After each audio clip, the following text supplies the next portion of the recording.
ओम नमो भगवते श्री अरविंदाय। ओम आनंदमयी चैतन्यमयी सत्यमयी परमे। आमे श्री अरविंद विरचित दिव्य जीवन ग्रंथर नुआ अध्यायटे आज आरंभ करिबा, जार शीर्षक हेउछि विश्व माया। पंचम परिच्छेद। मनुष्यर सकल भावना, मनोगत मनुष्यर जावतीय अनुभूति एक नियत भावात्मकता और अभावात्मकतार दुई बिंदु मध्यरे सतत गति करिवार लागिथाए। ताहार मनर विचार द्वारा अवधृत एपरि कौनसी सत्य एवं अनुभूतिगत एपरि कौनसी परिणाम नाही जहाँकि स्वीकार करा जाई पारिबो नाही और जहाँको अस्वीकार मध्य करा जाई पारिबो नाही। मनुष्य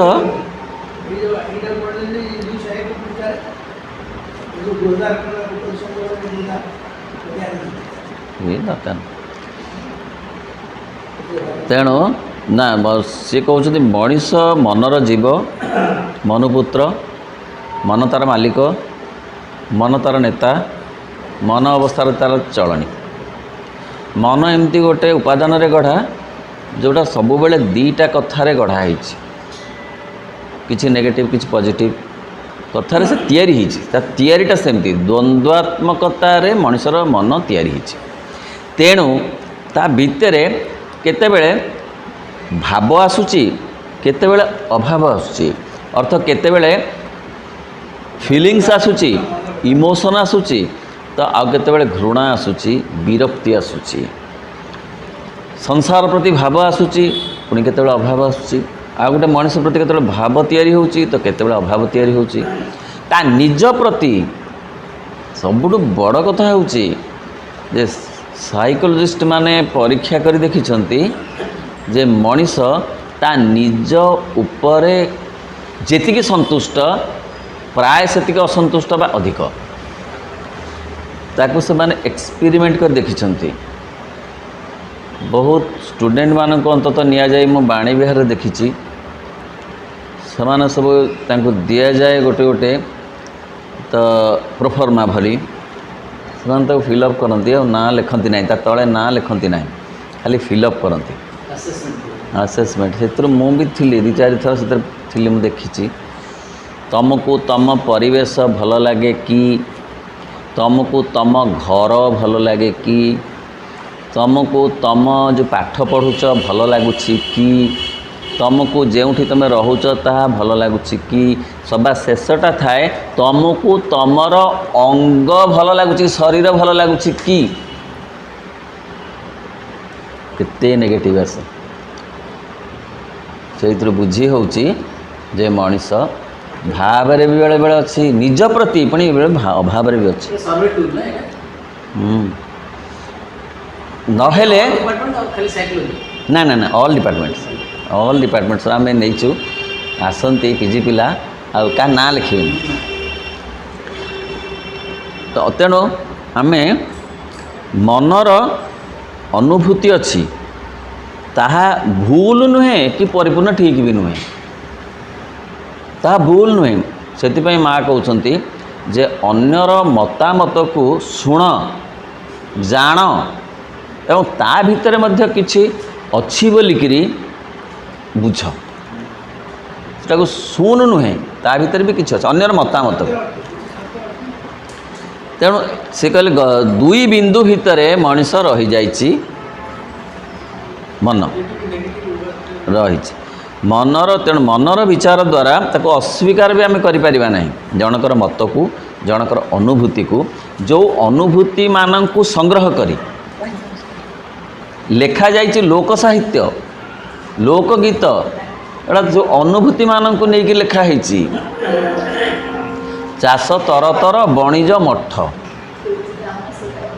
जे लिखी से अनुभूति एक कथा केवल नुहे एमती शह शह कथा अच्छी जहाँ को एबे मध्य प्रযোज्य जे मनीष पाई कि हाँ तो ये ठीक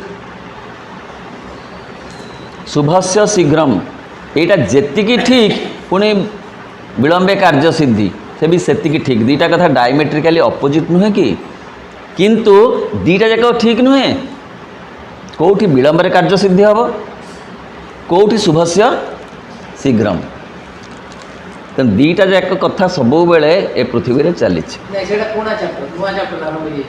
चतुर्थ परिच्छेद से पंचमटा तेणु एपरी जहाँ को अस्वीकार आम करानी कि स्वीकार कर मनुष्यर मनोगत विचार व्यक्ति आत्मार अस्तित्व को अस्वीकार करिछि।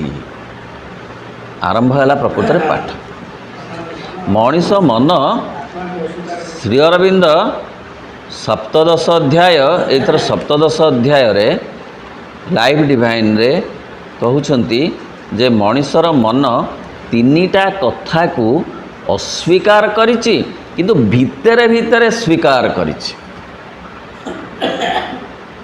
अस्वीकार करिछि प्रथमे व्यक्तिगत जीवन को स्वीकार मध्य करिछि। दीटा कथा केड़े गभीर कथा से यदि अस्वीकार न करंता ताहले अघटन घटांता नहीं बुझी पारछन तो मो कथा बुझी होछि जेते तो अघटन घटुची सुइसाइड होछि बुझीगला ता व्यक्तिगत जीवन को जीवन धारा को परिवेश को से अस्वीकार कला ना नहीं 90 वर्ष जे अच्छी स्वीकार कर स्वीकार और अस्वीकार तेणु श्री अरविंद लिखुंट जे व्यक्तिगत जीवन को मनीष अस्वीकार करे जदिवा भितरे भितरे स्वीकार भी करुए विश्वगत जीवन को अस्वीकार करे कहीं ये यांत्रिक भाव में होची कौन हो सूर्य आसुँच आमको से कौन मिल से केवे प्रकृति सांगे निजक जोड़नी तार रहस्यमयता को उपलब्धि करने को चाहिनी तेणु विश्वगत जीवन को अस्वीकार करिछि आ विश्वातीत जीवन को मध्य बिल्कुल अस्वीकार है भगवान भगवान कौन से करेंगे ड्यूटी इज गॉड लेखा से कहला ड्यूटी कर भगवान कौन करेंगे हमें तो कर्म कले फल पाइब भगवान कौन आनी फल दे बसीगले तेणु एक कथा से अस्वीकार करिछि तो व्यक्ति आत्मार अस्तित्व को अस्वीकार करिछि मनीषर मन आउ काहाकू ना विश्व जगतर अस्तित्व को अस्वीकार करिछि जे विश्व जगत बोली किछि नाही आउ कौन अस्वीकार करिछि ना केउठी अंतःस्थित अंतर्निहित होई कौन सी परम सत्य प्रकृति रही बोली मध्य स्वीकार करने को चाही नाही केते मंज कथा केते मूल कथा केते सत कथा लिखिचंदी श्री अरविंद मनीष ता विषय रे जेते जेते कथा जाने नाही मु ता ठारू ता विषय रे बहुत अधिक कथा जाने जदिबा मते भाबंती मु मनीषर कथा बेसी किछि जाने नाही तमाम से मनीष को एते बेसी स्टडी करछंती जे तार मूल कथा तक सब से उल्लेख करछंती।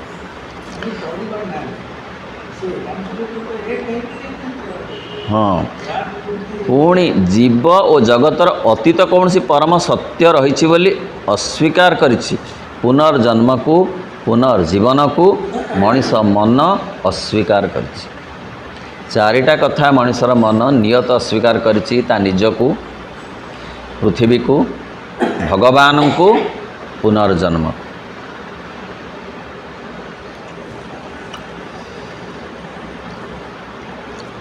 मंत अंतर पुणी मात्र अपर पक्षरे से ए सबुगुड़िकर अस्तित्व को मध्य सर्वदा स्वीकार करिछि केड़े सुंदर कथा जी याको अनुभव करिवार अछि श्री अरविंद को एमती पढ़िकरी एमती नुहे ताको थरे गोटे माने वाक्य पढ़िले दि तीन थर न पढ़े ताको अनुभव करिवार अछि कहले जी अस्वीकार करछि से पुणी स्वीकार करछि विपद रे पड़ी गले भगवान को डाकुची आ विपद उद्धार पाईगले भगवान को भूली जाउछि तेणु सी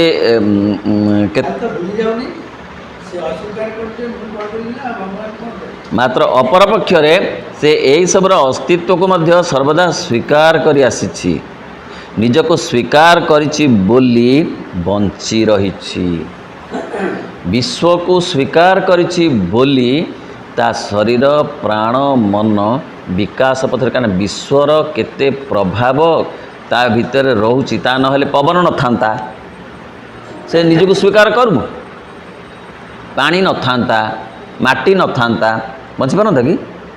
ସ୍ୱୀକାର କରୁ କି ନ କରୁ ତା'ର ଅବଦାନ ପ୍ରକୃତିର ମଧ୍ୟ ତା ପାଇଁ ଅଛି। ଏବଂ ବିଶ୍ୱାତୀତ ଯେ ଭଗବାନଙ୍କର ନିଶ୍ଚିତ ଭାବରେ ଅଛି, କାରଣ ଭଗବାନ ହିଁ ଆତ୍ମା ରୂପରେ ତା ଭିତରେ ରହି ତାକୁ ଧାରଣ କରିଛନ୍ତି। କେତେବେଳେ ଏଗୁଡ଼ିକରୁ କୌଣସି ଗୋଟିକକୁ ପୂର୍ଣ୍ଣ ରୂପେ ସ୍ୱୀକାର କରି ନେଇଛି, ପୁଣି କେତେବେଳେ ଏଥିରୁ କୌଣସି ଦୁଇଟିକୁ କିମ୍ବା ସବୁଗୁଡ଼ିକୁ ଏକତ୍ର ସତ୍ୟ ବୋଲି ଗ୍ରହଣ କରିଛି।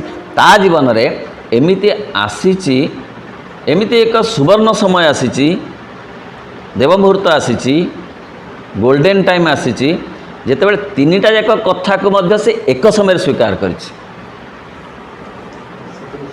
ଓଃ, କି ସୁନ୍ଦର କଥା ସେ କହୁଛନ୍ତି। ବେଳେ ବ୍ୟକ୍ତିଗତ ସ୍ତରକୁ ମୁଁ ବଡ଼, ମୁଁ ସବୁ କରୁଛି, ମୁଁ ଜାଣେ, ମୋର ବଳ ଅଛି, ମୁଁ କ୍ଷମତା, ମୁଁ ବେଳେବେଳେ କହୁଛି ନାଇଁ ଏସବୁ ସୁବିଧା ନହେଲେ ମୁଁ କ'ଣ କରନ୍ତି? ଯଦି ପାଣି ପବନ ମାଟି ଏସବୁ ନଥାନ୍ତା ସତରେ ମୁଁ କ'ଣ ବଞ୍ଚିଥାନ୍ତି? ନା, ଏମାନଙ୍କର ବି ଅବଦାନ ମୋ ପ୍ରତି ଅଛି। ଫଳଟିଏ ପ୍ରକୃତି ଦେଉଛି ବୋଲି ମୁଁ ଖାଉଛି, ଚାଉଳ ଦେଉଛି ବୋଲି ମୁଁ ଭାତ କରି ଖାଉଛି। ବୁଝେଇଦେଲେ ବୁଝିଯାଉଛି, ହଁ ହଁ ନାଇଁ ପ୍ରକୃତିର ମୋ ପାଇଁ ଅବଦାନ ଅଛି। ପାଣି ଟିକେ ଅଛି ବୋଲି ମୁଁ ପିଉଛି, ନା ଅବଦାନ ଅଛି।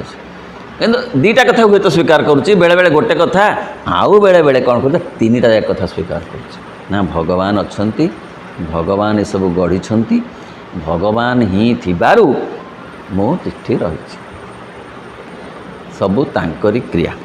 ଏ ତିନିଟା ଯାକ କଥା ପୁଣି କେତେବେଳେ ହଁ ଏଭଳି କରିବା ବ୍ୟତୀତ ଆଉ କୌଣସି ଚାରା ନାହିଁ। ତିନିଟା ଯାକ କଥାକୁ ଗୋଟେ ସୂତାରେ ବାନ୍ଧିବାକୁ ମଣିଷ ଆସିଛି। ଯେତେବେଳେ ମଣିଷ ଏ ତିନିଟା ଯାକ କଥାରୁ ଦୁଇଟା କଥା ବି ଗୋଟେ କଥାକୁ ଧରି ରଖିଛି, ଅପୂର୍ଣ୍ଣ ହୋଇ ରହିଛି ବା ଠିକ୍ ବାଟରେ ସେ ଯାଉନାହିଁ। ଅର୍ଥ ଶ୍ରୀ ଅରବିନ୍ଦ କହୁଛନ୍ତି ଜୀବନର ସାର୍ଥକତା କେଉଁଠି? ନା, ବ୍ୟକ୍ତିଗତ ଜୀବନ, ବିଶ୍ୱଗତ ଜୀବନ ଆଉ ବିଶ୍ୱାତୀତ ଜୀବନ, ତିନି କଥାକୁ ଏକ ସମୟରେ ଗୁନ୍ଥିକିରି ରଖିବା, ତାହା ହିଁ ଯୋଗ, ତାହା ହିଁ ପୂର୍ଣ୍ଣ ଯୋଗର ପାଠ। କାରଣ କେବଳ ନାନା ସମ୍ଭାବନାକୁ ନେଇ ହିଁ ଅଜ୍ଞାନ ସଉଦା କରିବା ହେଉଛି ଆମ ପ୍ରାକୃତ ମନର ସ୍ୱଭାବ। ଅଜ୍ଞାନତା ହିଁ ଆମ ମନର ଗୋଟେ ଉପାଦାନ। ସେଇ ଅଜ୍ଞାନତା ଏ ତିନି କଥା ଯାକଙ୍କୁ ଏକାଠି କରେଇ ଦେବନି। ଆମେ ତାକୁ ଅତିକ୍ରମ ନ କଲେ ବା ଭଗବତ କୃପା ନ ପାଇଲେ ତିନି କଥାକୁ ଏକ ସମୟରେ ରଖିପାରିବା ନାହିଁ। କାହାକୁ?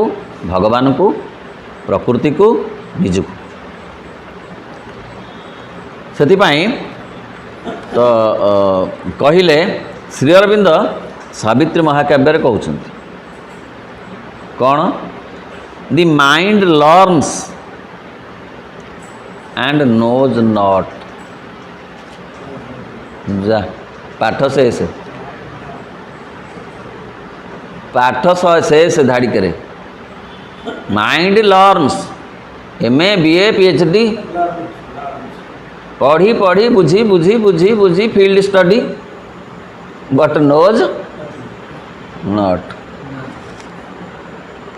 Turning its back to truth, ଯେଉଁଠି ପୁନର୍ମୂଷିକ it studies surface laws by surface thought. କାହିଁକି ଏମିତି ହେଉଛି? ନା, ସେ ଖାଲି ଯାଇ ସମୁଦ୍ର କୂଳରେ ଲହରୀ କେତୁଟା ଦେଖି ଆସିକିରି ବାହାସ୍ପଟ ମାରୁଛି, ସମୁଦ୍ରକୁ ପୁରା ଆକଳନ କରି ଆସିଲି। ଓଃ, କିଛି ସମୁଦ୍ର ବିଷୟରେ ଜାଣି ନାହିଁ। ଆମର ମନ ଖାଲି ଅଜ୍ଞାନର ସଉଦା କରିବା ତାର କାମ। ସେଗୁଡ଼ିକର କୌଣସିଟି ପଛରେ ଯେଉଁ ସତ୍ୟ ନିଗୁଢ଼ ହୋଇ ରହିଛି, ଆମର ମନ ସହିତ ତାର କୌଣସି ପରିଚୟ ନାହିଁ। ଏହା ଭିତରେ ଯେଉଁ ସତ୍ୟ ଅଛି, ପ୍ରକୃତିର ପଛପଟରେ ଯେଉଁ ସତ୍ୟ ଅଛି, ତା ନିଜର ସ୍ଥିତି ପଛରେ ଯେଉଁ ସତ୍ୟ ଅଛି, ତାକୁ ମଧ୍ୟ ଜାଣିବାର କୌଣସି ତା ସହିତ ପରିଚୟ ତାର ନାହିଁ ମନର। ମାତ୍ର ସେ କେବଳ ସେଗୁଡ଼ିକୁ ଗୋଟି ଗୋଟି କରି କିମ୍ବା ସେଗୁଡ଼ିକୁ ଅନେକକୁ ଏକାଠି ବଜେଇ ଦେଖୁଛି ଅଥବା ପରଖିବାକୁ ବସୁଛି। କିନ୍ତୁ ସେ ଭାରି କ'ଣ ପ୍ରମାଣ ପ୍ରିୟ, ପ୍ରମାଣ ପ୍ରିୟ। ଭଗବାନ ଅଛନ୍ତି, ଏମିତି ହେଇଯିବ, मत जदि एमती मिल जाव ताल कहि भगवान अच्छा बोली। तेणु से सबु कथार प्रमाण प्रिय खोजुची से बजे देखुची एटा केते ठीक एटा केते ठीक मात्र से केवल सेगुड़ी को एकाठी बजे देखुची अथवा परख एपरी करी से काले दैवात सेगुड़ी संबंध में कौन से स्थिर और निश्चित विश्वास कि ज्ञान लाभ कर आशार मन से भली कर लगी मन कौच एमती परीक्षा करू करू रिजनिंग देकर बुझु बुझु सतबा बुझीज परिष्कार भाव में निजको विश्व को आ भगवान को से आशार से भली कर लगी मात्र तथापि केवल आपेक्षिकता और संभावनार एक जगत भितर बास करुथिबारु कौन सी ध्रुव सत्य पहुँचवा बा कौन सी चरम और स्थायी विश्वास अधिकारी होगा ताहा पक्षरे केबे हेले संभव हो ना कारण से जगत रे बंची से रिलेटिव ट्रुथ जगत जहाँ से देखिब से सत्य देखिब कि रिलेटिव सत्य देखिब आपेक्षिक सत्य देखिब तार पछपटे अच्छी एब्सोल्यूट ट्रुथ ताको अतिक्रम न कले से आवरण को न भेदिले से मुखा को न खोलिले से एब्सोल्यूट ट्रुथ को देखी पारिबो नाही। गछ कौन कि गछ हूँ गोटे रिलेटिव ट्रुथ ट्रुथ माया नुहे माने भूल नुहे ट्रुथ किंतु सेटा रिलेटिव ट्रुथरा गछर पछपटे अच्छी एब्सोल्यूट ट्रुथ जी कि ताकू धरी रखी चल गछ खाली नुहे पहाड़ भी हो मनुष्य हो नदी हो समस्ते रिलेटिव ट्रुथ तेणु मनीष जहाँ देखुची ना चर्म चक्षुरे शुणुची चर्म कर्णरे से सब गुड़ाक हूँ रिलेटिव ट्रुथ तेणु मात्र तथापि सी से कौन सी ध्रुव सत्य एब्सोल्यूट ट्रुथ रे पहुँची पारुना कारण से रिलेटिव ट्रुथ टाकू एब्सोल्यूट ट्रुथ बोली भावुची सी जदि भावंता जे यार पछपटे आउ गोटे कथा अच्छी परदार अंतराल रे ताले परदा को से अतिक्रम करने को चाहता एपरिकी कौन सी चरम स्थायी विश्वास अधिकारी हेबा ताहा पक्षरे केबे हेले संभव हो ना एपरिकी जावतीय वास्तव उपलब्ध अनुभूति मध्य आमर मनोभूमि समक्षरे केवल होई पारे ना न होई पारे एमती कथा सी कहूची जेते उपलब्धि कले मध्य जेते तार अनुभूति आसिले मध्य तथापि से अनुभूति रू कहूची हेई पारे न हेई पारे हाँ एटा भी हब न हब मध्य एक कथार से पहुँचुଛି तार गोटे संध्यान अवस्था रोचे जिते अनुभूति पाइले भी ना यह 100% सत्य मु कहूची एमती कहीपरनी कहीं एक्सेप्शन ता भीतर रही निश्चित भाव में रहिबो एवं ताकू सेइतिपाई से आगुरु कहूची देख जाओ अमुक डाक्तर भल मु जानी किंतु देख कहूँ ना नहीं रूपे अनुभूत होची सैत बा न सैत बा अर्थात हुए तो केवल एक न हो भी पारि था संशय छाया भितर से जावतीय अच्छी को अनुभव करुची नाही भितर अच्छी को आउ अच्छी भितर नाही को अनुभव करवा होची मनीषर मनर काम आउ थे कहूँ नाही भितर अच्छी को अच्छी भितर नाही को से एमती मिसामिशी होती जे अलगा करी होनी एतक नाही आउ एतक हाँ एमती ना तार भितर मिसी मिसिक आलिंगित हो परस्पर को रही हूँ मनीषर मनर उपादान चित्र वर्तमान जहाँ अच्छी ता हुए तो यहाँ रही कहीं होची ना जो कथा गुड़ाक सी मत दब से मत गुड़ाक 100% ठीक हम ता भी नुहे नुहे जहाँ से कही पारे न हो पारे यहाँ पर आउ रही ताहा मध्य सबुथिपाई कि सत्य केवल आत्मा बा परमात्मा पाई ताहा नुहे परमात्मा सब स्थिर आउ सब कथा कौन अस्थिर नुहे कि सकाळ होईची सकाळ रही पारे न रही पारे बदली जीव संध्या होईची संध्या भी बदली जीव राति हो तेणु किसी हो पारे यहाँ पर रही न पारे एहीपरि एक आशंकार परिधान भितर से अच्छी को देखुची से जो अच्छी को देखुची ता भीतर गोटे नाही भाव ता भीतर भीतर अच्छे ना कहूँ मुझे ना न हम ना एमती 100 ଲୋକଙ୍କୁ ଡାକିଛି 100 ଲୋକଙ୍କ ପାଇଁ ରୋଷେଇ କରିଛି ନ ଆସିପାରନ୍ତି।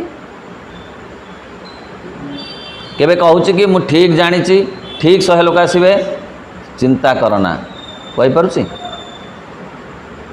ସେ। ତେଣୁ ସେ ଅଛିକୁ ଦେଖୁଛି, ହଁ ଆସିବେ ଭାବୁଛି, କିନ୍ତୁ ଭିତରେ ଜାଣୁଛି ହୁଏତ ନ ଆସିପାରନ୍ତି। ମେଘ ତ କ'ଣ ଘୋଡ଼େଇଗଲାଣି। ଆମ ପ୍ରାଣ ସତ୍ତାଟି ମଧ୍ୟ ଠିକ୍ ଏ ଅନିଶ୍ଚିତତା ଦ୍ୱାରା ଆକ୍ରାନ୍ତ ହୋଇ ରହିଛି। ମନରୁ ଆସିଲେ ପ୍ରାଣ, ମନୁଷ୍ୟର ପ୍ରାଣକୁ କେଡ଼େ ସୁନ୍ଦର ବିଶ୍ଳେଷଣ କରୁଛନ୍ତି। ତାହେଲେ ଆମ ପ୍ରାଣ ସତ୍ତାଟି ମଧ୍ୟ ଏମିତି ଗୋଟେ ଦୋଦୁଲ୍ୟମାନ ସ୍ଥିତିରେ ଅଛି। ବଞ୍ଚିବାର ଯେଉଁ ଉଦ୍ଦେଶ୍ୟଟି ଥିଲେ ପ୍ରାଣ ସେଥିରୁ ଏକ ନିଶ୍ଚିତ ଅର୍ଥାତ୍ ଚରମ ସନ୍ତୋଷ ଲାଭ କରିପାରନ୍ତା ବା ଯାହାକୁ କି ସେ ଏକ ସ୍ଥାୟୀ ମୂଲ୍ୟ ଦେଖି ଦେଇପାରନ୍ତା, ପ୍ରାଣ ସେପରି କୌଣସି ଉଦ୍ଦେଶ୍ୟକୁ ଆଶ୍ରୟ କରି ରହିପାରୁନାହିଁ।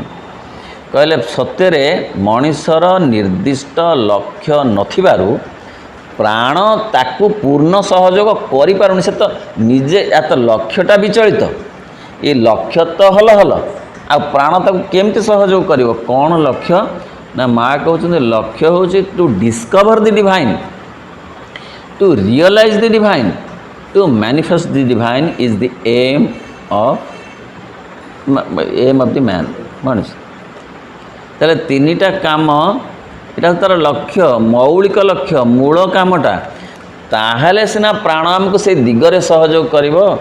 ଆମେ ସିନା ଗୋଟେ ଲକ୍ଷ୍ୟ ରଖିକରି ଏଇ ବାଟେ ଗଲେ ପ୍ରାଣ ସିନା ଆମ ପାଦରେ ଶକ୍ତି ଦେବ। ଆଉ ଆମେ ତ ଏ ବାଟେ ଯିବୁ କି ସେ ବାଟେ ଯିବୁ, ସେ ବାଟେ ଯିବୁ। ପ୍ରାଣ କହୁଛି ଆଗ ଥୟ କର, ମୋଠୁ ସହଯୋଗ ମାଗିଲେ ମୁଁ କ'ଣ କରିବି? ମୁଁ ପାଦରେ ଶକ୍ତି ଦେବାକୁ ଚାହୁଁଛି, ତୁ ତ ନିଜେ ଥୟ କରିପାରୁନୁ, କେଉଁଠି ଯିବୁ ବୀର ଭଳିଆ ଯାଉନୁ, ମୁଁ କ'ଣ କରିବି? ତେଣୁ ପ୍ରାଣ ମଧ୍ୟ ଆମକୁ ସହଯୋଗ କରିପାରୁନି। କାରଣ ଆମେମାନେ କ'ଣ, ଆମ ମନ କୌଣସି ଗୋଟେ ନିର୍ଦ୍ଦିଷ୍ଟ ଲକ୍ଷ୍ୟକୁ ଧରି ରଖିପାରୁନାହିଁ। ସକାଳେ ଯଦି ଭାବୁଛି ଯେ ନାଇଁ ମୋ କ'ଣ ପାଇଁ ଆସିଛି, ମୁଁ ଗୋଟେ ଡାକ୍ତର ହେବି, ଦ୍ୱିପହରକୁ ଭାବିଲାଣି ନାଇଁ ମୁଁ ଗୋଟେ କାଉନ୍ସିଲର ହେଲେ ଭଲ ହୁଅନ୍ତା। କାଉନ୍ସିଲର ସକାଳେ ଲୋକ ଘରେ କେତେ ଲୋକ ସକାଳୁ ମୁଣ୍ଡିଆ ମାରୁଛନ୍ତି ନା। ସନ୍ଧ୍ୟାବେଳକୁ ଭାବୁଛି ଗୋଟେ ପ୍ଲେୟାର ହେଲେ କେତେ ଲୋକ ଦେଖନ୍ତେ ମୋତେ ଟିଭିରେ, ରାତି ଅନିଦ୍ରା ହିଁ ଦେଖନ୍ତେ ପରା ଚାହା ଖାଇକିରି। ହେଲା ନା ନାହିଁ? କିଏ କରୁଛି ଏସବୁ? ଆତ୍ମା, ମନ। ହେଲାରୁ ପ୍ରାଣ କହୁଛି କେଉଁଠିକି ତତେ, କେଉଁଥିରୁ ଶକ୍ତି ମୁଁ ତତେ ଦେବାକୁ ଚାହୁଁଛି, କିନ୍ତୁ କେମିତି କେଉଁ ବାଟରେ ଦେବି କହ? ତୁ କ'ଣ ଏବେ ହେବାକୁ ତ ଥୟ କରିପାରିଲୁନି। ଚରମ ସ୍ଥାୟୀ ମୂଲ୍ୟ ପ୍ରାଣ ସେପରି କୌଣସି ଉଦ୍ଦେଶ୍ୟକୁ ଆଶ୍ରୟ କରି ରହିପାରୁନାହିଁ। ଯେଉଁ ସବୁ ଘଟଣା ବା ବାସ୍ତବତା ଆମକୁ ସତ୍ୟ ପରି ପ୍ରତୀତ ହେଉଛନ୍ତି, ସେହିସବୁ ଉପରେ ନିର୍ଭର କରି ହିଁ ଆମର ପ୍ରକୃତି ଆପଣାର ବିଚରଣ ଆରମ୍ଭ କରୁଛି। ଆମକୁ ଯାହା ଯେତେବେଳେ ଠିକ୍ ଲାଗୁଛି, ଆମେ ସେତେବେଳେ କହୁଛୁ ପ୍ରାଣ ଆମକୁ ସେଥିରେ ସହଯୋଗ କର, ସେ ଟିକେ ସହଯୋଗ କଲା, ପୁଣି ଆମର ଲକ୍ଷ୍ୟ ବଦଳିଗଲା, ସେ ବି ଗୋଳମାଳରେ ପଡ଼ିଗଲା। ସତ୍ୟ ହେବା ଆଉ କାହା ଦ୍ୱାରା ଠେଲି ହୋଇଗଲା ପରେ ସେ ସେଗୁଡ଼ିକର ଆୟତନରୁ ଡେଇଁ ଚାଲି ଯାଉଛି। କିଏ ମନ, କିଏ ତାକୁ ଯେମିତି କିଏ ନେଉଛି? ଅଜ୍ଞାନତା,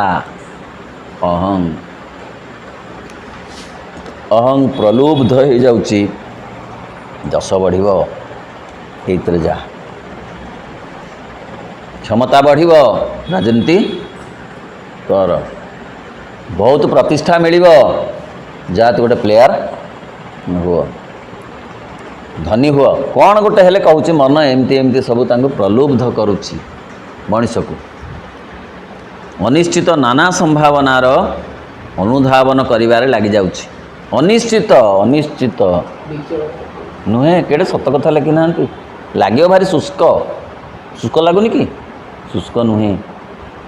ଯିଏ ବୁଝିବ, ଆରେ ତ ମୋରି କଥା, ଏ ସମଗ୍ର ମାନବ ଜାତିର କଥା, ମଣିଷର କଥା, ଏଠି ତ ନାହିଁ ଆଉ ପୁଣ୍ୟ କଥା ତ ନାହିଁ, ଏଠି ଅଛି ବାସ୍ତବ ମଞ୍ଜ ମୂଳ ମନସ୍ତତ୍ୱର କଥା, ଯାହାକୁ କହୁଛନ୍ତି yoga is nothing but the practical psychology.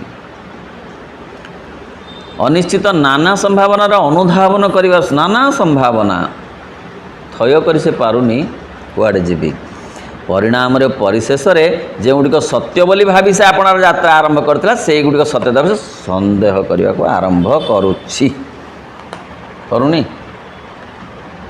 जी गोटे लक्ष्य रखिकी गला से तार ठीक पार उतार है जी एपट सेपट सेपट एपट है शेष को जहाँ को ठीक बोली भाभी जो पाठ को हो जो परिवेश को हो जहाँ जो कथा को होता से कहला सी अधारू ये भी गला ये गला सी गला सी गला कहीं खंडे बाट एत गला पुणी फेरला आउ खंडे बाट से गला पुणी फेरला आउ खंडे बाट से गला आ गति तो एमती प्रगति हम कौटी से श्रीरामकृष्ण कहला परी कहले शिष्य को कहले जा गोटे से ये पानी पाऊना से गोटे जा खोलू ना मुझे कौन करी मत आदेश देना खोलू जा गोटे कूआ टे खोलू सी से 10 हाथ खोलीदेला ये पानी ना आउ ठाक गला आउ 15 हाथ खोलीदेला ये पानी ना आउ गला आउ 25 हाथ खोलीदेला कहला गुरुदेव से पानी ना मुझे खोलिकी आसली ना चलू देखिया कौन खोलू से गला बेलू 17टा गात खोली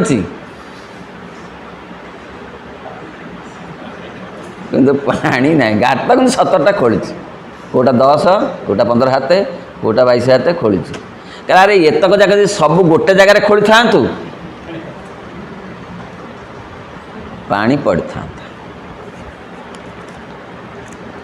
तेणु अनिश्चित नाना संभावनार अनुधावन कर लगी परिणाम परिशेष में जो गुड़िक सत्य बोली भावी से आपणार यात्रा आरंभ करथिला से गुड़िक सत्यता विषय सन्देह कर आरंभ कर कारण एक मौलिक अज्ञान को भित्ति कर ही यह अग्रसर होउछि अज्ञानता ताकू एमती बाट बाउला करुछि कौन से स्थायी सत्य को निर्भर करी रहिबा लगी समर्थ होई पारुना ता आगरे सत्य कौन से सत्य नाही सेइथिपाई कहती गुरु दरकार गुरु दरकार गुरु दरकार गुरुहीन जीवन होछि नाविकहीन नौका सत्य कथा एवं कली जुगे तो गुरु निहाती दरकार से जी गुरु आमे कहूनु समस्ते श्री अरविंद को ग्रहण करंतु जमा कहूनु आमे श्री अरविंद माँ जमा कहूना कथा प्रभु कहते मुझे क्या डाके ना क्या डाकू ना जी स्वतः मो पाखक आसवा चाहिए मुझे हाथ धरी केवल अभिनंदन जनइबी सीना मु क्या डाकू ना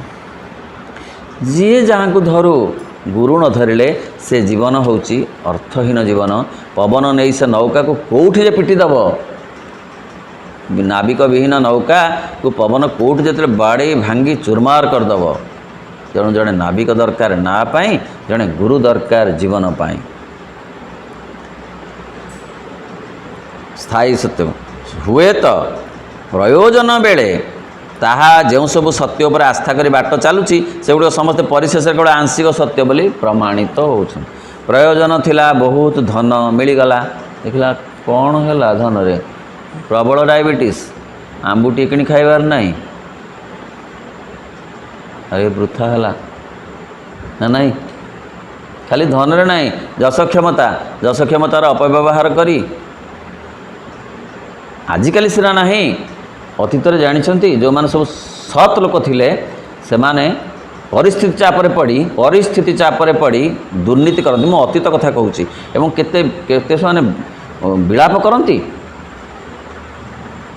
केते कष्ट पाती आजिकल से कष्ट ना आजिकल अज्ञानता बेसी हो जाइए अज्ञानता ताको चापी दौची बहुत मु देखी आज्ञा मु देखी ना भी जानी से सब मु कहूँ बहुत आग कथा कि व्यस्त कि विव्रत कौन हुअन्ति से माने कौन छाड़तु जा हो तेणु सी कह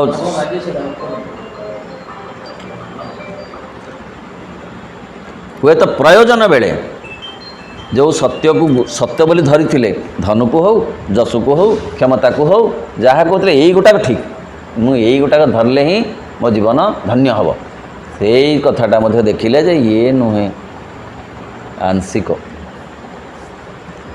केवल अपूर्ण और संशयाच्छन्न हो धरा पड़ जाउछंती जे तांकर एते बाट गतिटा प्रगति हेलानी गति कले किंतु से गतिटा प्रगति रे गणा हेला नाही मनुष्य प्रथमे तार देहगत मनर आयतनटी भितर बास करुथा आरंभ है जे केमिति मनीष आरंभटी केमिति जीवन को आरंभ करे किपरि ना आरंभ करे देहरु से भावे देह ही मु कहे सीना मोर देह बोली किंतु सत्य भावुची कौन आम कौन भावुचु आम सीना कहूँ मो देहटी भल ना अर्थ कौन मु भल ना प्रकृत में आम मु अर्थ मो देह को नौच ना नहीं तेणु प्रथमे मनर आयतनटी भितर ये देहगत मन ए देह भितर जो मन अच्छी बा देह को चलाऊँच जो मन से मन को लेकर आग मनीष बंची प्रथमे ଆଜ୍ଞା ମଣିଷ बंची प्रथमे जहाँ सब वास्तव घटना रूपे घटे जार एक जड़ सत्ता और विषयगत अस्तित्व रही थाए केवल ताहा ही ये मन पाखरे ग्राह्य होता है जो देहगत मन से कौन करे ना जो वास्तव घटना सब घटे जहाँ सब घटना गुड़ाक घटे ताहा ता देह द्वारा बहु अंश बेसी घटे नहीं सूर्य उदय होती तो तार देहर कौन अच्छी किसी नहीं कि सी जो कम गुड़ाक करुच्ची जो अनुभूति गुड़ाक पाँच कौ द्वारा पाँच देह द्वारा पाँच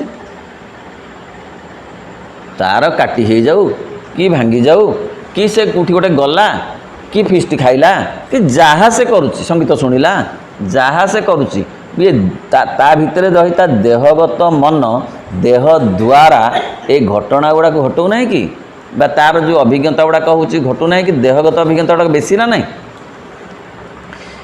केवल ताहा ये मन पाखरे देहगत मन पाखरे ग्राह्य होता है मन ताहा को ही वास्तव सत्य बोली ग्रहण करे देहर जो घटना गुड़ाक देहजनित एवं एक सत्य हिसाब से गुड़िक यथार्थ विषय सी आउ कौन प्रकार संदेह रखा प्रस्तुत न थाए सी आउ कौन सत्य बोली देह जहाँ को जोटा जोटा छुईची जोटा देह द्वारा शुणी देह द्वारा देखी देह द्वारा चाखी से गुटा कौन सत्य नुहे पंच इंद्रियटा कौ थे कौन शून्य उड़े कि मृत्यु पर आउ पंच इंद्रियर किसी काम अच्छी कि कहीं ना देह ना देह सांगे माने गुंथा होती तेणु सब अनुभव मनीषर सब अभिज्ञता ये देह माध्यम ही घटुची घटौची मन घटुची देह माध्यम से गुड़िक मन अवास्तव बोली हाँ जोड़ाक सी तार देह द्वारा घटुना से गुड़ाक अवास्तव बोली कहूँ ता देह द्वारा घटुनी हुए तो चंद्र रे किए ओह्लैला बोली शुणुची किंतु ता देह द्वारा सीटा है तेणु से कहे हो ना हो किंतु देह द्वारा जब आंबुटी मीठा केमी लगिला हाँ भारी मीठा कहीं देह द्वारा तार अनुभूति है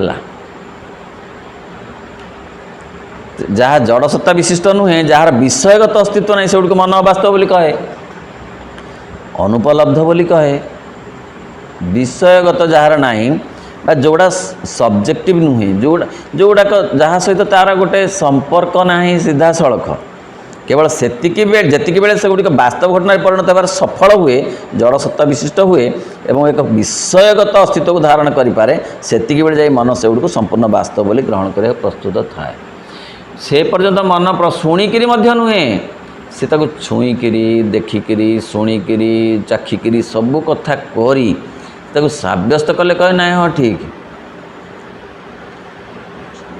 तुम गछ आंब केमी ना भारी मीठा हाँ यही थो तापर दिन आणिक गोटे देला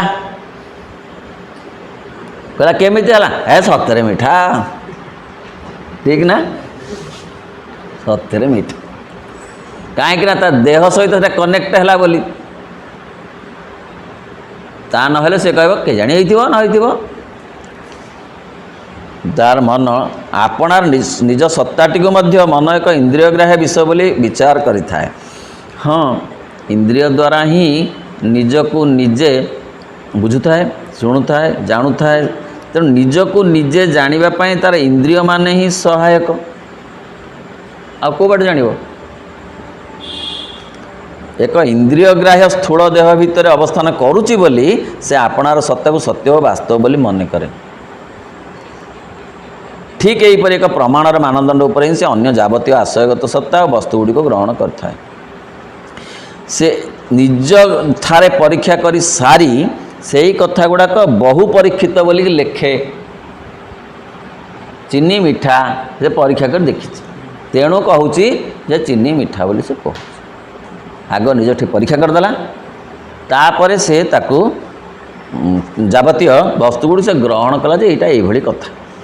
କେବଳ ଯେତିକି ଦୂର ପର୍ଯ୍ୟନ୍ତ ସେଗୁଡ଼ିକ ଆମର ବାହ୍ୟ ଚେତନାର ବିଷୟ ରୂପେ ପରିଣତ ହେବାକୁ ସମର୍ଥ ହୁଅନ୍ତି, ଅଥବା ଆମ ବୁଦ୍ଧିର ଯେଉଁ ଅଂଶ ବା କ୍ଷେତ୍ରଟି ସେ ବାହ୍ୟ ଚେତନା ଆଣି ଯୋଗାଇ ଦେଉଥିବା ଭଳି ତଥ୍ୟଗୁଡ଼ିକ ଉପରେ ହିଁ ଆପଣାର ଜଗତଟିକୁ ରଚନା କରିବାରେ ଅଭ୍ୟସ୍ତ ରହିଥାଏ ଓ ସେହି ତଥ୍ୟଗୁଡ଼ିକୁ ଜ୍ଞାନର ଏକମାତ୍ର ନିର୍ଭରଯୋଗ୍ୟ ଭିତ୍ତି ରୂପେ ମାନି ନେଇଥାଏ, ସେଗୁଡ଼ିକ ଯେତିକି ପର୍ଯ୍ୟନ୍ତ ସେହି କ୍ଷେତ୍ରଟିର ସମର୍ଥନ ପାଇପାରନ୍ତି କେବଳ ସେତିକି ପର୍ଯ୍ୟନ୍ତ ସେଗୁଡ଼ିକ ଗ୍ରହଣଯୋଗ୍ୟ ହୋଇଥାନ୍ତି। ସେ କହିବା କଥା ଯେତିକି ତା ଇନ୍ଦ୍ରିୟ ଗ୍ରହଣ କରେ ସେ ତାକୁ ସତ୍ୟ କହେ। ତା ଇନ୍ଦ୍ରିୟ ଗ୍ରହଣ କଲା ପରେ ସେ ମଧ୍ୟ କହେ ଯେ ଏହା ସମସ୍ତଙ୍କ ପାଇଁ ସତ୍ୟ ହେଇଥିବ, କିନ୍ତୁ ଆଗ ତା ମାପରେ ସେ ଅନ୍ୟକୁ ମାପେ। ସେ ତାର ଇନ୍ଦ୍ରିୟମାନଙ୍କର ଯେଉଁ ଅନୁଭବରେ ସେ ଅନ୍ୟ ଲୋକର ଇନ୍ଦ୍ରିୟର ଅନୁଭବକୁ ମଧ୍ୟ ସେ ସେଥିରେ ମାପେ। ଆଉ ଚିନି ତ ମିଠା, ତମକୁ କ'ଣ ପିତା ଲାଗିଲା? ନା, ଭୁଲ କଥା। ମିଠା ଲାଗିଥିବ ନା, ତୁମେ ଜାଣିପାରିଲନି। କେଉଁ ମାନଦଣ୍ଡରେ ମାପିଲା? ସେ ନିଜ ମାନଦଣ୍ଡରେ ମାପିକିରି କହିଲା। ଜଡ଼ ବିଜ୍ଞାନକୁ ଆମେ ଏଇ ମାନସିକ ବୃତ୍ତିର ଏକ ବୃହତ ସମ୍ପ୍ରସାରଣ ବୋଲି କହିପାରିବା। ଏ ଜଡ଼ ବିଜ୍ଞାନ ଇନ୍ଦ୍ରିୟଗତ ଉପଲବ୍ଧିର ଏକ ବିସ୍ତୃତ ବିବେଚନା।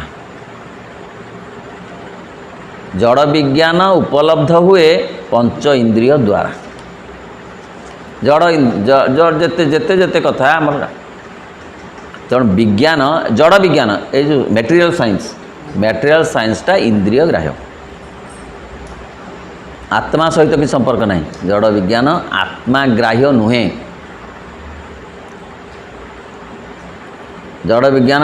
ଜଡ଼ ବିଜ୍ଞାନ ଆମ ଇନ୍ଦ୍ରିୟଗତ ଭ୍ରମଗୁଡ଼ିକୁ ବି ସଂଶୋଧନ କରେ। ଆମର ଇନ୍ଦ୍ରିୟର କେତେ ଭ୍ରମ ଅଛି ତାକୁ ବି ସେ ସଂଶୋଧନ କରିବ ଜଡ଼ ବିଜ୍ଞାନ। କାରଣ ଆମେ ଯେତେ ଯେତେ କଥା ଭାବିଥିଲୁ ଜଡ଼ ବିଜ୍ଞାନ ତାକୁ ସଂଶୋଧନ କରିସାରିଛି। ଆମେ ଭାବିଥିଲୁ ସୂର୍ଯ୍ୟ ଚାରିପଟେ ସୂର୍ଯ୍ୟ ବୁଲୁଛି ପୃଥିବୀ। ଆମେ କ'ଣ ଆମ ପୂର୍ବପୁରୁଷ ଭାବୁନଥିଲେ? ହଁ, ତ ଏମିତି ଆମ ଘର ତ ଯୋଉଠି ସେଠି। କିନ୍ତୁ ଜଡ଼ ବିଜ୍ଞାନ ଆମ ଭ୍ରମ ସଂଶୋଧନ କଲା କି ନାହିଁ? ତେଣୁ ଜଡ଼ ବିଜ୍ଞାନ ସଂଶୋଧନ କରୁଛି। ଆମ ଇନ୍ଦ୍ରିୟଗତ ଭ୍ରମଟି ସଂଶୋଧନ କରେ। ଏ ଯେଉଁ ଟ୍ରେନ୍ ଗଲାବେଳକୁ ଦୌଡ଼ୁଛି, ଗଛ ଗୁଡ଼ାକ ଯାଉଛି, ଆମେ କ'ଣ ଗଛ ଗୁଡ଼ାକ ଦୌଡ଼ୁଛି କି? ମାନେ ଲାଗୁଛି ଟ୍ରେନ୍ ସ୍ଥିର, କିନ୍ତୁ ଜଡ଼ ବିଜ୍ଞାନ କହୁଛି ନାଇଁ ସେମିତି ନୁହଁ। ଇନ୍ଦ୍ରିୟଗତ ଆମେ ଶାରୀରିକ ଇନ୍ଦ୍ରିୟ ଗୁଡ଼ିକ ଅଗମ୍ୟ ହୋଇ ରହିଥିବା ବିଷୟ ବସ୍ତୁ ଗୁଡ଼ିକର ବିଷୟଗତ ଜ୍ଞାନର କ୍ଷେତ୍ର ଭିତରକୁ ଆଣିପାରିବା ଉପାୟମାନ ଆବିଷ୍କାର କରି ତା ଇନ୍ଦ୍ରିୟ ମନର ପ୍ରାଥମିକ ସୀମା ଗୁଡ଼ିକ ଅତିକ୍ରମ କରିଯାଏ। ଜଡ଼ ବିଜ୍ଞାନ ଆମକୁ ଇନ୍ଦ୍ରିୟଗତ ପ୍ରାଥମିକ ସୀମାକୁ ଅତିକ୍ରମ କରାଇ ନିଏ। ମାତ୍ର ଏହା ସେଇ ଏକ ମାନଦଣ୍ଡ ଦ୍ୱାରା ହିଁ ସତ୍ୟର ମୂଲ୍ୟାୟନ କରିଥାଏ। ସେଇ ଗୋଟେ ମାନଦଣ୍ଡ ଅଛି, ଜଡ଼ ବିଜ୍ଞାନର ଗୋଟେ ମାନଦଣ୍ଡ ଅଛି, ଯାହା ଦ୍ୱାରା ଇନ୍ଦ୍ରିୟର ଯେଉଁ ଭ୍ରମ ସିଏ ସଂଶୋଧନ ହୋଇଯାଏ। ଆଉ ଥରେ ସଂଶୋଧନ ହୋଇଗଲେ ତାହା ମଧ୍ୟ ସତ୍ୟ ବୋଲିକିରି ଇନ୍ଦ୍ରିୟ ଗ୍ରହଣ କରେ। ସଂଶୋଧନ ହୋଇଗଲା, ନାଇଁ ପୃଥିବୀ ବୁଲୁଛି। ଆମେ କ'ଣ ଦେଖୁଛୁ ପୃଥିବୀ ବୁଲୁଛି? ପ୍ରମାଣ କରିଦେଲେ। ଆମେ କ'ଣ ସତରେ ଦେଖୁଛୁ? ଆମ ଘର ତ ବୁଲୁନି, ଆମ ଗାଁ ତ ବୁଲୁନି, କିନ୍ତୁ ବିଜ୍ଞାନ କହୁଛି ପୃଥିବୀ ବୁଲୁଛି, ସୂର୍ଯ୍ୟ ସ୍ଥିର। ଗ୍ରହଣ କଲୁ। ତାହେଲେ ଆମ ଭ୍ରମଟାକୁ ସଂଶୋଧନ କରିଦେଲା, ଆମେ ସଂଶୋଧିତ କଥାଟାକୁ ଗ୍ରହଣ କଲୁ। ମାତ୍ର ଏହା ସେହି ଏକ ମାନଦଣ୍ଡ ଦ୍ୱାରା ହିଁ ସତ୍ୟର ମୂଲ୍ୟାୟନ କରିଥାଏ। ସତ୍ୟ କହିଲେ କେବଳ ବିଷୟଗତ ଓ ବସ୍ତୁସତ୍ତା ବିଶିଷ୍ଟ ବାସ୍ତବକୁ ହିଁ ବୁଝାଏ। ପ୍ରକୃତରେ ଆମ ଇନ୍ଦ୍ରିୟ, ଆମ ମନ କ'ଣ ବୁଝେ? ନା ଏଇଟା ସତ୍ୟ। କେମିତି? ନା ବିଷୟଗତ ବସ୍ତୁସତ୍ତା ବିଶିଷ୍ଟ। ଦୁଇଟା କଥା। ଗୋଟେ ବିଷୟଗତ, ବିଷୟ ମାନେ କ'ଣ? ନା ଯାହାର ଗୋଟେ ଡାଇମେନସନ୍ ଥିବ, ଯାହାର ଗୋଟେ ସ୍ଥିତି ଥିବ, ଯାହାର ଗୋଟେ ଅଭିବ୍ୟକ୍ତି ଥିବ, ସେଟାକୁ ବିଷୟ। ଆଶୟ ବୋଲେ ଯାହା ଉପରେ ସେ ରହିଥିବ। ଏ ବହିଟା ହେଉଛି ଗୋଟେ ବିଷୟ, ଏ ଟେବୁଲଟା ହେଉଛି ଗୋଟେ ଆଶୟ, ଏ ଟେବୁଲଟା ଉପରେ ବହିଟା ଅଛି। ତେଣୁ ବିଷୟଗତ ସିଏ ଚାହେଁ ସବୁବେଳେ ଗୋଟେ ଡାଇମେନସନ୍, ଗୋଟେ କଥା ଦେଖା, ପ୍ରମାଣ କରି ଆମକୁ ଯିଏ ପ୍ରମାଣ ଯୋଗ୍ୟ ସେ ବିଷୟ। ଆତ୍ମା ଏକ ବିଷୟ ନୁହେଁ, ଆତ୍ମା ଏକ ଆଶ୍ରୟ। ଆଶ୍ରୟ ନୁହେଁ, ଆଶୟ। କାରଣ ଆତ୍ମା ଧରି ରଖିଛି ଏମାନଙ୍କୁ, କିନ୍ତୁ ସେ ନିଜେ ଗୋଟେ ବସ୍ତୁଟେ ନୁହେଁ। କିନ୍ତୁ ମନ ଏକ ବସ୍ତୁ। ଉପନିଷଦ କହୁଛି ମନ ଗୋଟେ ବସ୍ତୁଟେ, तार स्थिति अच्छी। प्राण गोटे वस्तु, शरीर तो सहज वस्तु। उपनिषद कहे पृथ्वी रे केवल गोटे अवस्तु अच्छी, सी हूँ आत्मा। आउ सबू वस्तु, आकाश भी वस्तु, पवन भी वस्तु।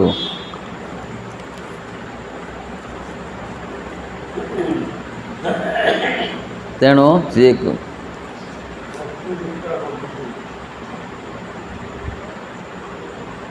हाँ जड़ विज्ञान ताको सत्य, मात्र ये मनुष्य मध्यरे वस्तुनिष्ठ बुद्धि और विषयगत तथ्य प्रमाण द्वारा तनखी देखा जो क्षेत्र जिते संभावना रही जड़ विज्ञान ताको सेते बेसी सत्य बोली घोषणा करुच्ची। जिते बेसी प्रमाण जड़ विज्ञान काम हो प्रमाण करवा। मात्र ये मनुष्य मध्य एक प्राणगत मन मध्य रही कहले गोटे देहगत मन अच्छे, प्राणगत मन भितर भी रही। ताने आम प्राण केवल गोटे पशुर प्राण नुहे। श्री अरविंद कहते जे आम प्राण आ पशुर प्राण भितर पार्थक्य अच्छी। आम प्राण जदिबा आमे कहूँ तारी प्राणिक चेतना ता भितर अच्छी, किंतु सेटा समान आ प्लस समथिंग अच्छी।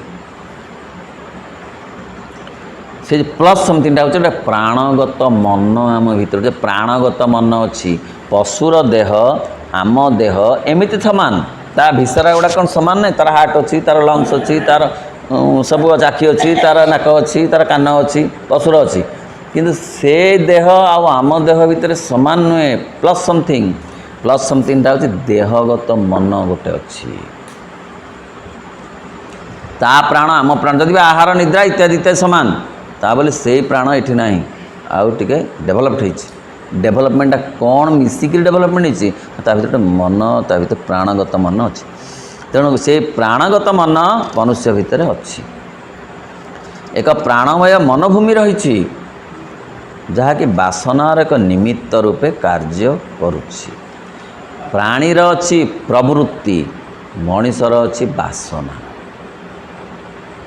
वासना ए वासनाटा किए करौची? प्राणगत मन। तेणु केवल वास्तव घटना यह तृप्ति होना। सतरे वास्तव घटना तार तृप्ति होना प्राणर। पशुर वास्तव घटना तृप्ति हम केते तफात बुझा ना। प्राण जहाँ हेले मुठे खाईदेले से संतुष्ट हम, किंतु प्राणगत मन न खाई भी संतुष्ट हम। बुझी होची? न खाइबी, न खाई माने धर कौटी गोटे जाइछि सेठी से कौन सी प्रकार जेते जेते खाईद बोली भावुला हुए तो खाई ना, कि ता संगे आ किसी स्नेह, किसी श्रद्धा, किसी आंतरिकता मिसई से परिपूर्ण ओह बाबू खाइलु कौन ये पुड़ाए रुटी एत गुड़ा खाईदेलु जाइलु। किंतु पशु कौन सेमती सहीपे? पशुर मुठे जेकोसी गोटे वस्तुगत खाद्य हेले कथा कहूँ संतुष्ट हो। किंतु मनुष्यर प्राण ठंडा हो बेल पड़े कम खाद्य रे प्लस थिले श्रद्धा की स्नेह। ठीक ना नहीं?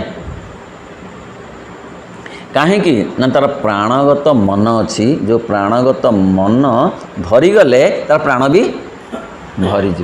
पशुर प्राणगत मन ना, तार केवल प्राणटा भरिया दरकार। यह केते केते संभाव्यता और संभावना को नहीं कारबार कर किए प्राणगत मन। एमती किए बुझेब? साइकोलोजी ठीक बुझे पारे। साइकोलोजी एपर्यंत जिते बुझेइचंती मनुष्यर मन विषय, मनोविज्ञान विषय से एते बाट को प्राणगत मन से बुझी पारे। से चेतन अचेतन अवचेतन से जाए जाइछंती। देहगत मन, प्राणगत मन या केवल श्री अरविंद ही कहीपारती। एवं साह सत नुहे कि सत आमे भी बुझीपारुचु। हाँ तो गुड़े गाँव गाँव कर खाइले तो पेट पुरनी। कौन टे खाईदे जब श्रद्धा किए देदेला एटा भी होगला। किए एटा को भरीगला बोली कहला? प्राण कहलानी, प्राणगत मन भरीगला। या मध्य नूतनत्व एक प्रबल आकर्षण रही। प्राण भितर प्राणगत भितर किसी नुआ कथा नुआ खाद्य बड़ कथा नुहे नुआ कथा शब्द रे हो व्यवहार रे हो कौथरे भी हो एवं वासनार तृप्ति लगी उपभोग करने लगी आपनार अहंक एक अधिक विस्तृत क्षेत्र में प्रतिष्ठित करने लगी और आपनार समर्थता तथा संपदर राज्यटी को वृद्धि करने लगी ता आपनार अभिज्ञतार सीमा गुड़ी को संप्रसारित करदे बोली सतत बाट खोजार लगी। प्राणगत मन बहुत कथा चाहूँची भात रुटी केवल नुहे कौन चाहूँची ना नूतनत्व किसी चाहूँची बासनार तृप्ति तार जो बासना कहीं मनर जहाँ पाइबार इच्छा ताकू कहती कामना प्राणर जहाँ पाइबा को इच्छा ताकू कहती बासना आमे कौन करूँ दीटा जाक एकाठी करदे तेणु प्राण ये बासना लिखाई कामना नुहे प्राणर बासना अच्छी तार उपभोग करने लगी तार जो अहंग अच्छी ताको आउ टिके प्रतिष्ठित करने लगी किए जदि भल से गीत जड़े गाउची जड़े अनुभव करी भक्ति रे तल्लीन हो गाउची ताकू शुणिले जेमिति लागिबो जड़े मेकानिकाली गाई दौची सेमिति लागिबोनी किए ग्रहण करुच्ची ना ता भितरे जो प्राण जो अनुभव कर उपभोग करने लगी जो बासनाटा अच्छी तृप्त हो गला गीतरे जी तृप्त नहला गीतर भितर थिबा जो भाव तरंग मिसी गलारू ताहा तृप्त कला आपणाकर अहंग एक अधिक विस्तार तार अहंग जो थिला से आउ टिके विस्तृत हो गला कौन से चाहूला जे मु तृप्त हुंता मो मन शुणिकी प्राणगत जो मन तृप्त है आपणार समर्थता संपदर राज्यटी को वृद्धि करने लगी से गोटे अभिज्ञता तार बढ़िला ताकू बेसी भल लगे बाट खोजे यही प्राणगत मन वास्तवतार कामना करुच्ची वास्तवता को उपभोग करुच्ची और वास्तवता को अधिकार करी रही मात्र ताहा संगे संगे से अनुपलब्ध नाना संभावनार भी अन्वेषण करुच्ची ये प्राणगत मन कौन करे ना खूब वास्तवता को बुझे वास्तवता को अनुभव करे धर गोटे जगार से देखिला जे नाई हुए तो तांकर आर्थिक संबल अभाव जो से बेसी किछि संग्रह आयोजन करि पारि नाहंती अथच किछि लोक को डाकिचंती किंतु अल्पेकर मध्य से संतुष्ट होकर आ गोटे लोक आसुची कहीं ना तांकर अच्छी आदर तांकर अच्छी श्रद्धा तांकर अच्छी आंतरिकता तांकर अच्छी अभिनंदन कौन कौन मिसिकी से बुझी जाउची बुझी पारुची वास्तवताटा को बेसी बुझे प्राणगत मन देहगत मन नुहे प्राणगत मन बेसी बुझी पारे कहीं प्राण भारी ग्रहण करें सीधा सड़क देहटा तो मध्यमटा से पछरे ग्रहण कर आग मन ग्रहण कर प्राण को टच कर से कथा गुड़ाक शेष टच कर देह को प्राणगत वासना वास्तवता को उपभोग करुच्ची वास्तवता को अधिकार कर रही मात्र ता संगे अनुपलब्ध पुणी केते गुड़े कथा से पाई नाही बोली मध्य ताको उपलब्ध हेनी बोली मध्य से जानी पारुची बुझी पारुची जे एटा ता वासनाटा उपलब्ध हेनी सेगुड़ी को भी वास्तवतार परिणत कर सेगुड़ी को भोग करने तथा आत्मस्वर परिणत कर व्यग्र हो रही से किछि कथा पाउची प्राणगत मन आउ किछि कथा मध्य से चाहूँची वस्तु सत्तामय विषय जगत मध्य जी कथा रही केवल सेतिकिरे तार संतोष हेउना खाली वस्तु प्राण को संतुष्ट करि पारिबो नाही जोटा को श्री अरविंद लिखुचंती ना पाश्चात्य बाहरे बंचे प्राच्य भितरे बंचे मु तो ये वाक्य तेरे पढ़ी गोटे वाक्य गोटे आर्टिकल हम प्रबंधटी हम गोटे वाक्य पाश्चात्य बाहरे बंचे कमा प्राच्य भितरे बंचे जो अवहेला कला आत्मा को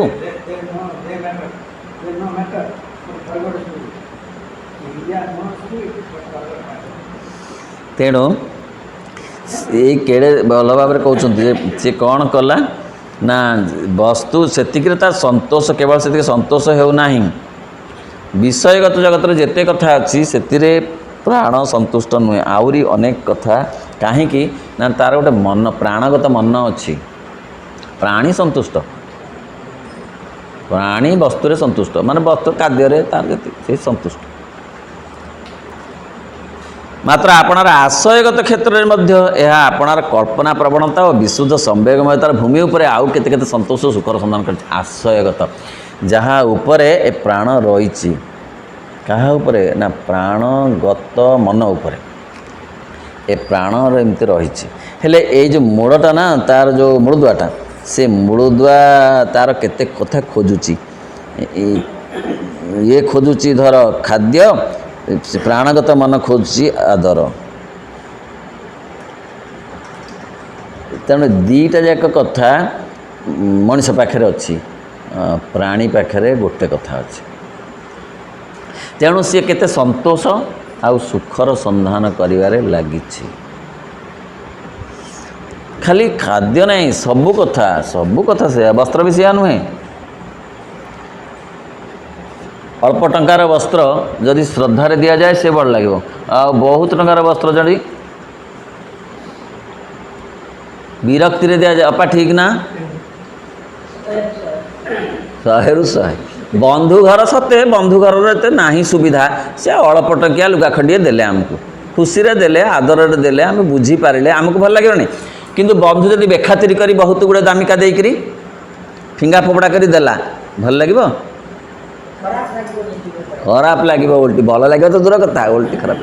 ତେଣୁ ଏଇଟା କିଏ ବୁଝିପାରୁଛି ନା ଆମର ଗୋଟେ ମନ ଅଛି ପ୍ରାଣ ଭିତରେ, ସିଏ ବସ୍ତ୍ର ପାଇଁ ହେଉ, ଖାଦ୍ୟ ପାଇଁ ହେଉ, ସବୁ କଥା ପାଇଁ ଯେତିକି ଆମର ପ୍ରାଣଗତ ଦାବି।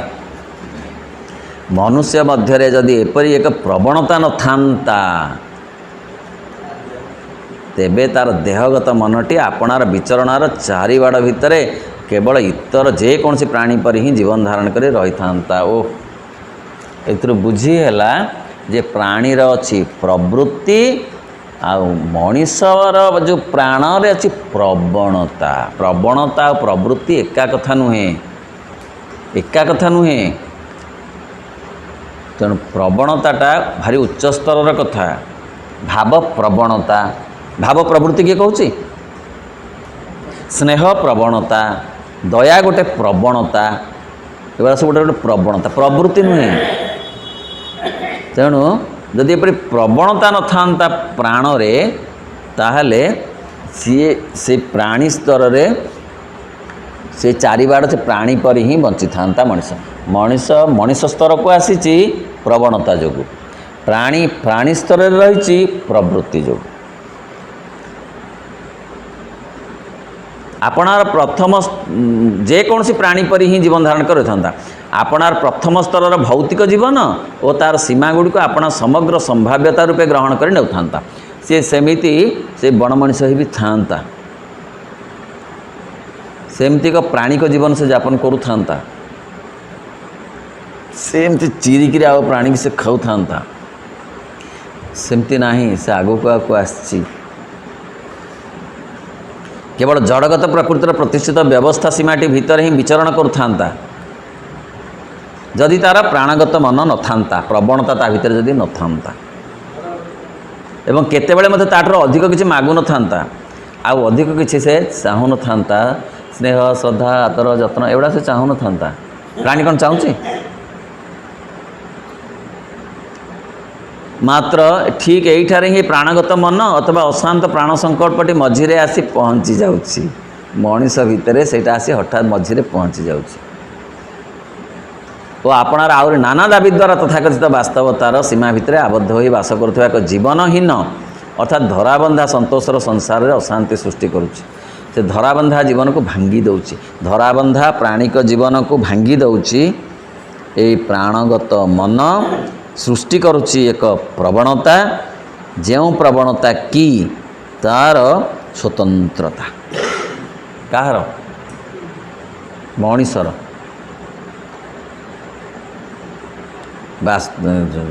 ଆମର ବାସନା ଗୁଡ଼ିକୁ ଏହା ଅଧିକ ବିସ୍ତୃତି ଆଣିଦେଉଛି ପ୍ରାଣଗତ ମନ। एक असंतोष अशांत अवस्थार सृष्टि करुच्ची हाँ असंतोष सृष्टि करुच्ची जहाँफल सतोष आड़ से जावाक चाहूँगी प्राणीर असंतोष ना सतोष आड़ को तार आवश्यकता ना यही जीवन केवल जेतिकी देई पारिबो बोली बोध होउची ताहाठार आउरे अधिक किछर संधान करबा लगे हमको चंचल करि पकाउची ठीक मनीष भितर गोटे असंतोष अच्छी से असंतोष ताको आगु को नौची से चाहूँगी ये साजसज्जाटा आउ सुंदर हाँता से कौन कहूँ प्राणी कौन देखुची साजसज्जा होती न होती तार कौन दरकार से सब बेले चाहूँगी जे ता भीतर गोटे आउरी टिके असंतोष रोचे एमती होते भल होता सेमती होते भल होता किए करोचे कथाटा तार भीतर असंतोष भाव करोचे जो असंतोषटा नास्तिवाचक असंतोष नुहे आगु को जीवाक संतोष आड़ को जीवाक बाट तेणु ये जीवन ताकू जेतिकी दब बोली सी भावुची ताठर से अधिक आशा करुच्ची बोली आगु को जाऊँगी आउ थे कहूँ जीवन ताकू जेतिकी दब बोली से जानुची ताठू अधिक आशा करुच्ची बोली से आग को जाऊँगी प्राणी ता जीवन ताकू जेतिकी दब बोलिकी से आशा करुच्ची सेतिकी से संतुष्ट अच्छी तेणु ता आगु को जीवा दरकार पड़ुनी बा जाऊनी आमर बासना गुड़ी को यही जीवन दे पार चंचल कर आम अनुपलब्ध संभावना गुड़ी को वास्तव प्रयोजनीयता देई यह जड़गत वास्तवतार क्षेत्रटी को बहु गुण में प्रसारित कर दौची जड़ जीवन रे प्राणगत मन बहु कथा ये जो सजई दबाटा सौंदर्य बोध सबू कथारे गोटे शालीनता श्रृंखला मधुरता मादकता ये सबू कथा गुड़ाक किए करुच्ची प्राणगत मन मध्य ता भितर बहुत सहयोग करुच्ची संगीतर स्वर किए करुच्ची गोटे संगीत तीन जन संगीतज्ञ स्वर कले कि जनक संगीतटा भल लगुच ना नहीं नहीं ये स्वरटा नुह से भल लगुच कहीं सी कौन ये कौन ना से गोटे प्राणगत मन तार अच्छी जे न बुझू मन सीना आम धर गोटे ओडिया गीत न हो गोटे तेलुगु गीत भी हो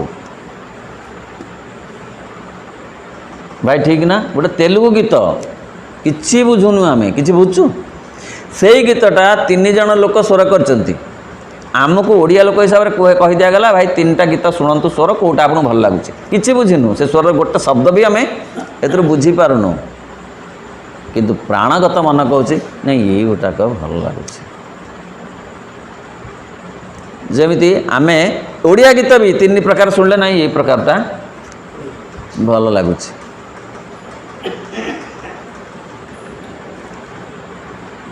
यह आमको आम संभावना वास्तव प्रयोजन जड़गत आहरी हाँ सेतिकी अनुपलब्ध आम अनुपलब्ध संभावना गुड़िक आहरी केते केते नूतन पृथ्वी को जय करने लगे उद्बुद्ध करुच्ची स्वर क्षेत्र में हो अभिनय क्षेत्र में हो से भूमिका तीन जन अभिनय कले जनक अभिनय भल लगुच हे तो आम न बुझीपारे न भाषा न बुझीपारे ताले किए कहीदे जे या अभिनय भल लगे बोली मन से कम करूनी क्या मन बुझे मन तो बुझार किसी ना आम शब्द बुझीपारनु प्राणगत मन बहुत कथा बुझे आम शुणुचु ना ये कौन जगन्नाथ हो किछि मागु नाही तते 5 प्रकार गाई हम ना नहीं तांकर संगीत रे मु पचारि बुझी से कहला आमर गोटे गोटे गीत को हम 5-10 प्रकार स्वर कर दे पारिबु आमर से क्षमता अच्छी किंतु सेही स्वरटी भल लगुची कौ गोटिक जो गोटिक आमको भल लगी आम प्राणगत मन तक हाँ सेटा भल ना एमती कौन है यहीटा भल लगे पृथ्वी को आहरी केते केते नूतन पृथ्वी जाक उद्बुद्ध करुच्ची परिस्थिति और परिवेश सीमा गुड़ी को डेई चली जावाक एपरिक आपणार परिधि गुड़िक अतिक्रम कर नियत चेष्टार आह्वान दे जाउछि सामान्य नुहे प्राणगत मन सामान्य नुहे किछि न बुझिले मध्य अनेक कथा से बुझी पारे এই ଅଶାନ୍ତତା ଓ ଅନିଶ୍ଚୟତାର କାରଣଟି ସହିତ ପୁଣି ଏକ ଭାବନାଶୀଳ ମନ ବି ଆସି ପହଞ୍ଚି ଯାଉଛି, ତା ସାଙ୍ଗରେ ମନ ମଧ୍ୟ ଯୋଗ ଦେଉଛି। ପ୍ରାଣଗତ ମନ ଆଉ ଅସଲ ଯେଉଁ ମନ ମଣିଷର, ସିଏ ମଧ୍ୟ ମିଶି ଯାଇକରି ଆଉ ଗୋଟେ ରାଜ୍ୟକୁ ମଣିଷକୁ ନେଇଯାଇପାରନ୍ତି। ସବୁ କଥାରେ ପ୍ରଶ୍ନ ପଚାରିବା, ଏଇ ମନ ସବୁଠାରେ ସବୁକିଛିର ରହସ୍ୟ ଉଦ୍ଘାଟନ କରିବାକୁ ଚାହୁଁଛି। ଦୁଇ ମନ ଯଦି ଏକାଠି ମିଶିଯିବେ, ପ୍ରାଣଗତ ମନ ଆଉ ମନ ଯେଉଁ ଯାହା ମାଇଣ୍ଡ, ସିଏ ଯଦି ମିଶିଯିବେ, ତାହେଲେ ସେ ବହୁତ ରହସ୍ୟ ଉଦ୍ଘାଟିତ ହୋଇଯିବ। କାହିଁକି, କିପରି, କ'ଣ, କେତେବେଳେ, ଏଇ କଥା ଗୁଡ଼ାକ ବେଶୀ ପଚାରେ ମନ। ଆଉ ପ୍ରାଣଗତ ମନ ଏ ପ୍ରଶ୍ନ ଗୁଡ଼ାକୁ ବେଶୀ ଟିକେ ଆଉ ଟାଣ କରିଦିଏ। ମନର କାମ କ'ଣ କି? ମନର ମୌଳିକ କାମ ହେଉଛି ଭାଙ୍ଗି ଭାଙ୍ଗି ଦେଖିବା, ଆଉ ଗୋଟେ କାମ ହେଉଛି ସବୁ ପ୍ରଶ୍ନ ପଚାରିବା। ତାର ମୌଳିକ ପ୍ରଶ୍ନ ହେଉଛି 5ଟା। କାହିଁକି, କିଏ, କେମିତି, କେତେବେଳେ, କ'ଣ। ଏ 5ଟି ଛଡ଼ା ଆଉ କେଉଁଠି ତାର ନାହିଁ। 5 ଭାଗରେ ବିଭକ୍ତ କରାଯାଇଛି ମନର ଯେଉଁ ପ୍ରଶ୍ନ ଗୁଡ଼ାକ, ପ୍ରଶ୍ନମାଳାକୁ 5 ଭାଗରେ ବିଭକ୍ତ। ସେ 5 ପ୍ରକାର, ସେ 5 ପ୍ରକାର ସେ ଜାଣିବାକୁ ଚାହୁଁଛି। ତମେ କହିଯାଉଛ, ସେ ମଝିରେ କହୁଛ କିଏ କିଏ ବୋଲି ଗଲାଣି 4-6 ଧାଡ଼ି ଛାଡ଼ିକି। କେମିତି, କେତେବେଳେ, କାହିଁକି, ଆଉ କ'ଣ ହେଲା, ଏତିକି ତ ଆଉ କ'ଣ। ସେ ଯେତେବେଳେ ମିଶିଯିବ ପ୍ରାଣଗତ ମନ ସହିତ, ସେ ଆହୁରି ଆହୁରି ବେଶୀ କ୍ରିୟାଶୀଳ ହେବ।